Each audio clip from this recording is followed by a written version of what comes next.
The woman at the gate smiled at me like she already owned the ground beneath my boots, and when she said, "You don't own anything here," my chest tightened because behind her stood a massive iron gate, a paved walking trail, and a polished sign with someone else's name on land my family had held for decades. That was the moment I realized this wasn't a misunderstanding, not a paperwork error, not some neighborly confusion that could be fixed with a conversation. This was an entire HOA led by one woman with a clipboard and a rehearsed smile trying to erase me before I even had a chance to understand what was happening. The letter arrived on a Tuesday that felt completely ordinary. No thunder, no warning, just a heavy envelope sitting in my mailbox when I got home from work.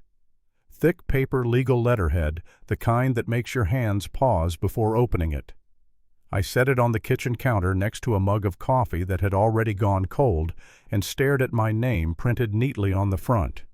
The return address was a law firm I'd never heard of located in a town 2 hours outside the city. For a moment I honestly thought it had to be a mistake, maybe the wrong address, maybe someone else with my name. When I finally opened it, my eyes skimmed over dense legal language until one number jumped out and punched me right in the gut. 1,200 acres. My Uncle Daniel had left me 1,200 acres of land. I read the sentence 3 times slowly, like if I rushed it the words might disappear. My Uncle Daniel was my dad's younger brother, the quiet one in the family. Never married, no kids, lived alone, kept to himself. We weren't close. We exchanged Christmas cards some years and forgot others. When my father called to tell me Daniel had passed away, I felt sad but distant the way you do when someone has been part of your life more as a concept than a presence. I went to the funeral, shook hands with distant relatives, drove home, and went back to designing drainage plans and backyard layouts for suburban developments. I never expected him to leave me anything. Tucked behind the official documents was a single sheet of personal stationery folded once. My uncle's handwriting was shaky, uneven, like he'd written it in a hurry or with a trembling hand. It said, "Don't let them take it. Hold the line." No explanation. No names. Just that. I stood there in my kitchen rereading those words, feeling a sense of unease settle in my stomach. Them could mean anyone. Developers, neighbors, the county. I didn't know yet, but the note felt less like advice and more like a warning. 2 days later, curiosity and obligation pushed me into my truck, heading out to see the land for myself. The drive was long and quiet. Flat highway slowly gave way to farmland, then to rows of identical houses with manicured lawns and matching mailboxes. The kind of place that looks calm and friendly from the outside. The GPS eventually led me off the main road and down a gravel path that ended at a rusted chain-link fence. Beyond it stretched open land, rolling hills covered in dry grass and scattered oak trees untouched and silent. I breathed in the smell of dust and sage and felt something settle in me.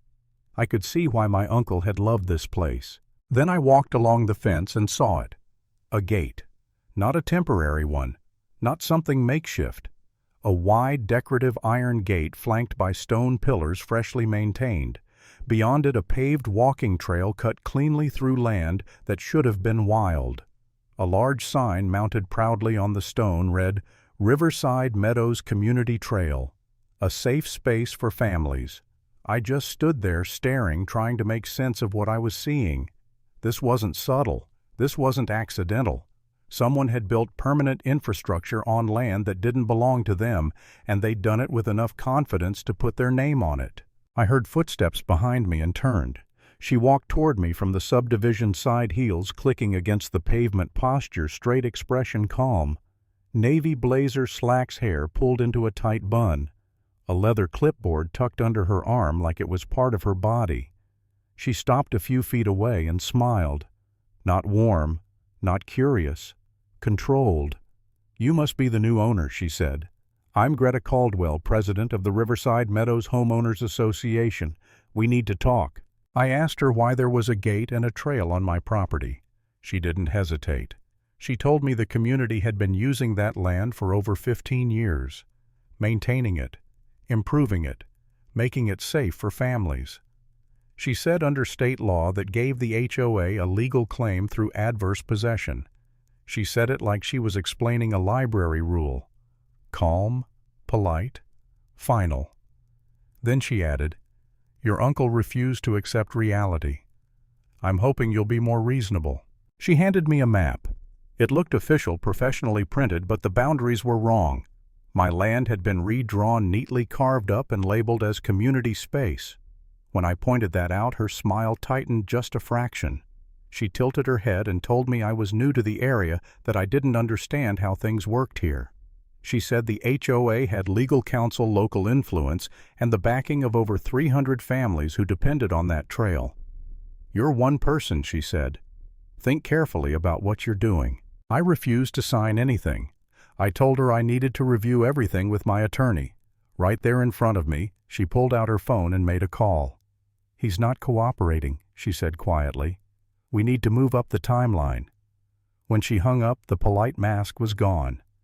"You don't know who you're dealing with," she said before turning and walking away. I stood there alone, staring at the gate, feeling something cold settle in my chest. This wasn't a discussion. It was a threat. At first I tried to stay calm. I took photos of the gate that trailed the sign. I recorded a voice memo while the conversation was still fresh in my mind. I called the attorney handling my uncle's estate and told her what had happened. She listened carefully, then warned me that the HOA would come at me hard. I told her I was ready, even though I had no idea what that really meant. The pressure started almost immediately. Flyers appeared around the neighborhood talking about protecting our community space. Online posts painted me as an outsider threatening children and families.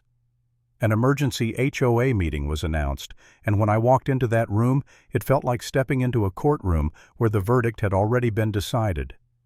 Greta stood at the front, calm and confident, talking about mental health safety and community values while pointing at a map that made me look like a greedy villain. Residents spoke emotionally about how much the trail meant to them. No one mentioned that it had been built illegally. I sat there silently as applause filled the room.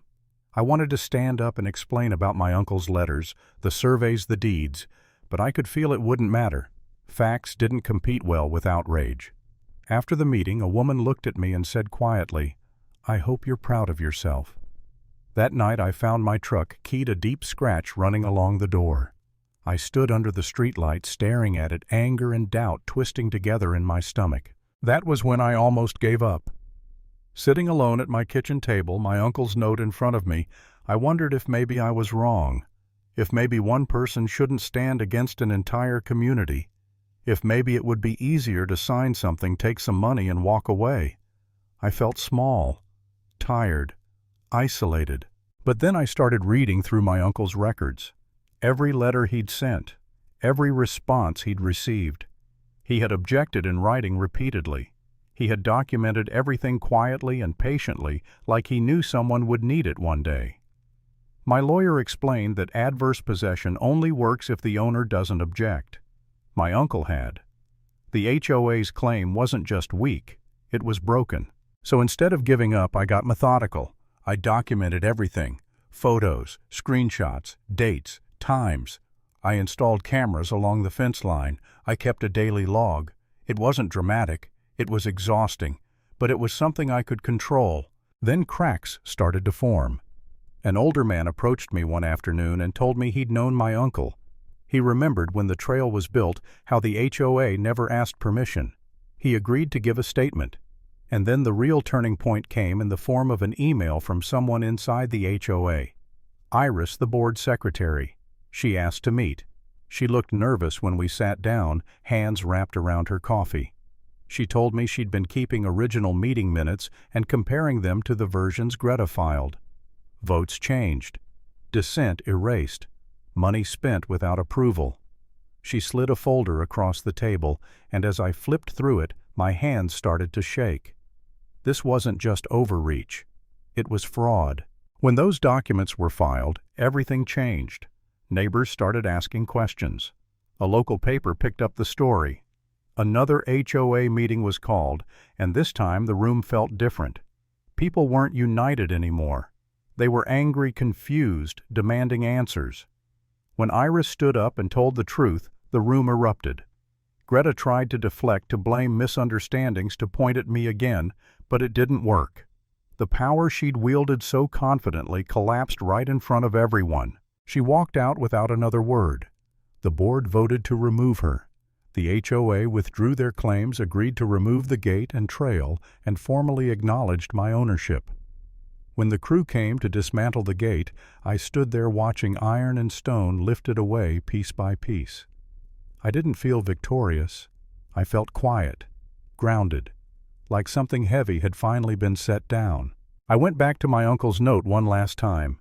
Hold the line. Now I understood. Sometimes the only way to win is to refuse to move when you know you're standing on the truth.